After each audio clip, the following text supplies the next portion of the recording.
Everybody thinks that leads is going to solve the issue. The leads only exacerbates the issue because now you're stressed because you're spending money. Now you're stressed because you have no more cash reserves. Now you're stressed because you're putting all these leads on your credit card. Your friends are doing well. Your colleagues are doing well potentially. Oh, well, they're buying Zillow leads. Oh, they're buying leads from this company. They're buying leads. And you're just like, my leads suck, right? If you've bought leads in the past and you said, my leads suck, I don't think your leads suck. I think you were not given the tools or you were not following the tools.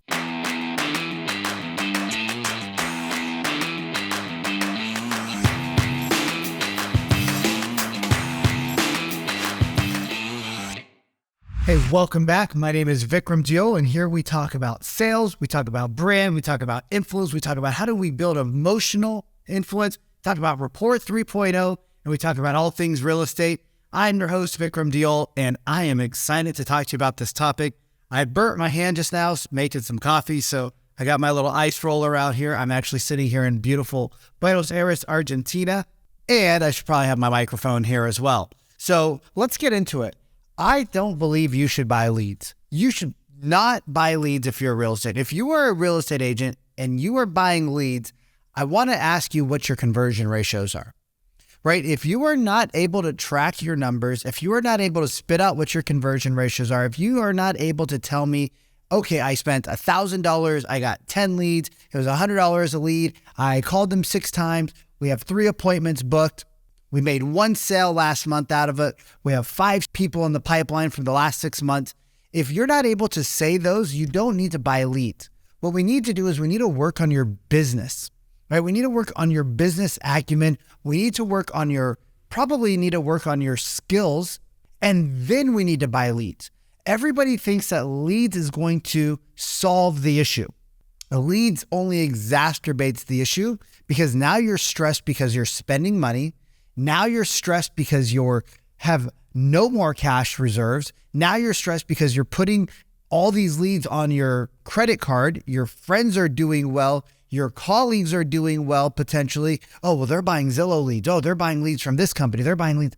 And you're just like, my leads suck, right? If you've bought leads in the past and you said, my leads suck, I don't think your leads sucked.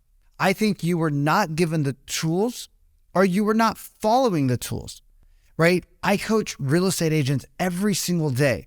I coach salespeople every single day on tonality, on pitching, on energy, on conversations. I was talking to one of my clients yesterday, or on whatever day it was, a couple of days ago, and we're doing our role play session. And this is a guy that sells probably somewhere near 75 houses this year. That's probably where he'll end up. He's got a team of 2. He's got admin, he's got support, he's got staff, right? They got all the people.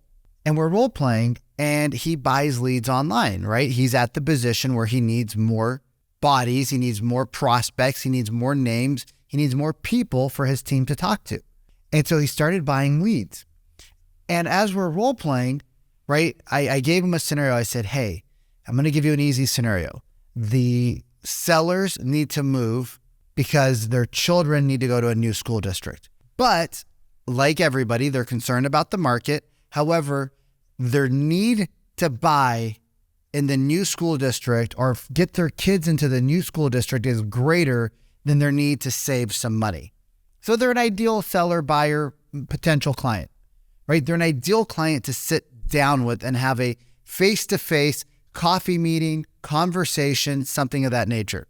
And the company that he's buying leads from, my partner over at Sheridan Street, if you guys want some info, just drop a comment below. I'll get you guys a link. Boom, we'll get you guys set up and they can help you out. But they have an inside sales team that calls the leads on your behalf. So they do a live transfer. So he gets the live transfer and he's like, yeah, hey, my associate said that you guys are looking for a house in a new neighborhood because you want to get your kids into a better school district. And they're like, yes. And then he goes, great. How many bedrooms and bathrooms are you looking for? The whole emotional rapport, the whole emotional influence, the whole ability to create something greater was lost. The whole piece was lost because he did not take the 2 seconds to say, Well, tell me a little bit more about like how old your kids are. Tell me a little bit more about how many we have trying to get into this new school district. Tell me a little bit more about why this school is important to you or why this district's important to you. Tell me a little bit about why now matters. Maybe we can wait for 2 years, right? By asking those questions, the prospect starts to sell themselves on why they need to make a move now versus in the future, right? Not everybody is concerned about money, you guys. Some people have bigger aspirations and they can afford to move, and the rates are just an inconvenience in their life. It's not the end of their life, it's an inconvenience. It's like, all right, well, we were gonna go buy a new Lexus, but we'll keep our current Lexus and get our kids the school we want. We were gonna go buy a Rolex, but I guess we'll hold off on buying a new Rolex because we wanna get our kids in school, right? We were thinking about buying an investment property to set our kids up for the future and to set ourselves up because, we wanted to expand our portfolio, but we'll just sell some stock and we'll get our kids into the school we want.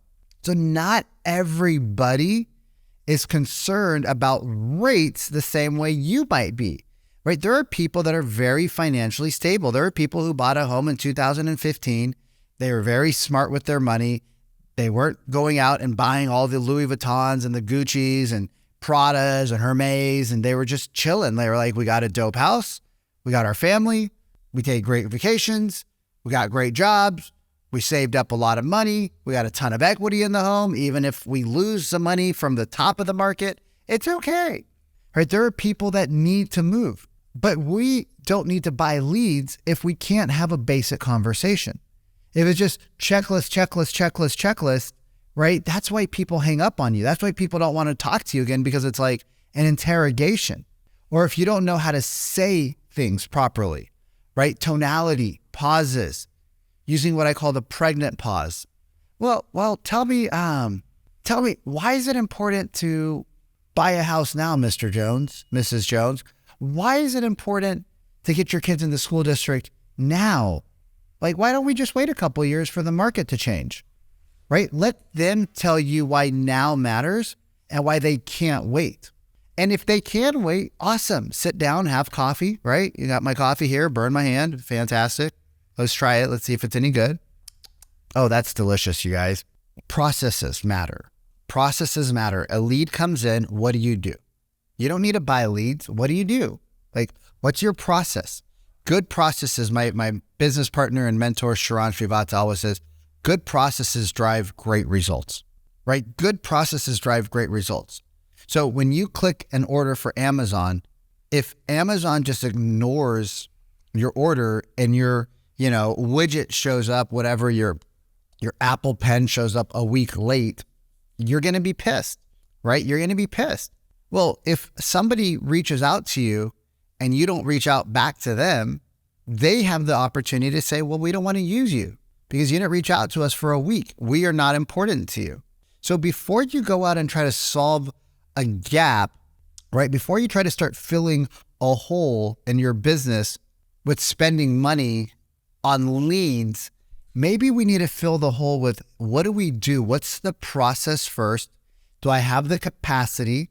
Do I want to do it? Am I going to do it?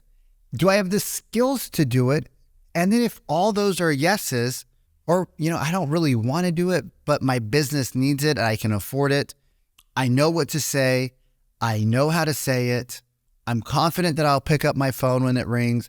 I'm confident that when I get a lead, I'll call them back 75, 80% of the time within the first 5-10 minutes.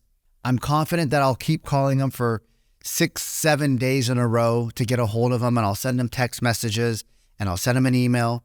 I'm confident that I'm going to do the work that it takes. Then by all means, start buying some leads, right? And remember, leads are humans. So let's not call them leads. Let's call them humans. They're real people that are looking for information. They might be hard to get a hold of. They might push you around a little bit, but that's what you do to other salespeople. So it's okay. They're not being mean. They're just being consumers. And then you start to buy leads. But if you don't know how to say things, right? If you just are like, well, I'm going to call them and say whatever. I don't like scripts. You are not the person that's ideally set up for success with these people, right? I'm just going to let you know, I've spent I don't know, $2 million buying leads. We've made $6-7 million in commissions. The leads that we bought have become raving fan clients of ours. They've turned into lifelong clients. They've done $7-8 million, $10 million in transactions, some of them that all came from online. So buying leads is not bad.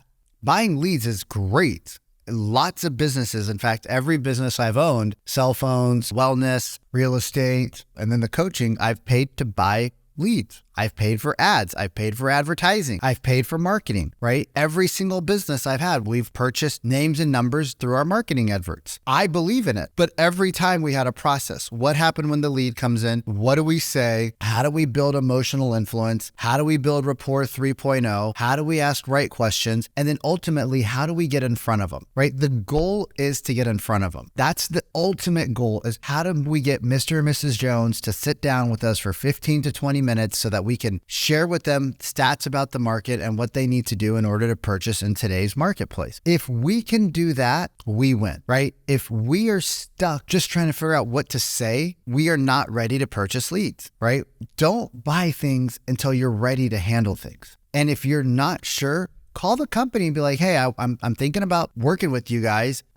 What's your training process? Like, I've never bought leads before. I don't know how to talk to an online lead. Most of my business in the past has come from referrals. How do I maximize my spend, which could be $1,000, $2,000, $3,000?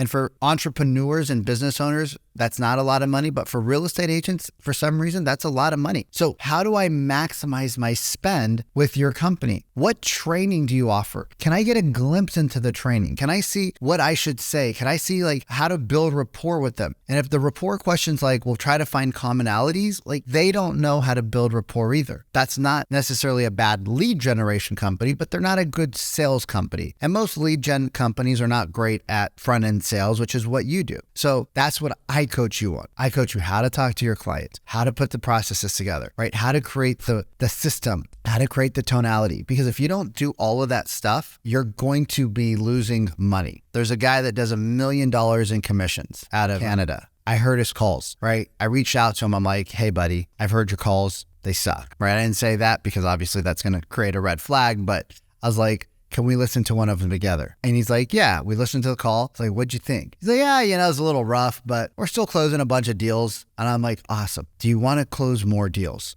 He's like, well, of course I do. I said, do you want to close more deals doing the same amount of effort that you're currently doing? He's like, yeah.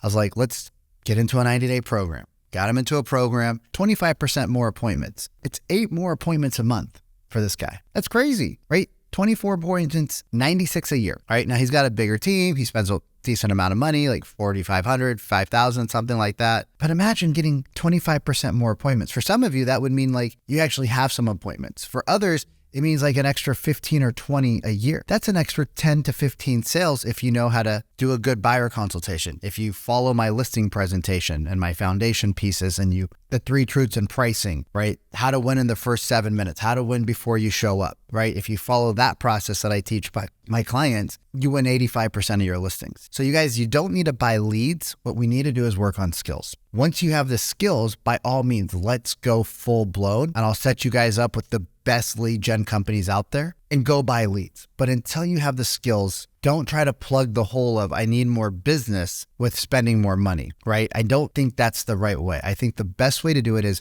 hey, I have a hole in my business. Let me get the skills. Let me convert the people that are already in my CRM, already in my database, and then I go out and spend money. You guys, if you like this, drop a like, drop a comment, subscribe, and hit the notification bell so that every time I drop content, you are one of the first to see it. I love you. I appreciate you. This is a tough market. I understand. Keep watching because I'm going to keep dropping my best tips on YouTube. And I want to see you win going into 2023 and 24 and 25. See you guys soon.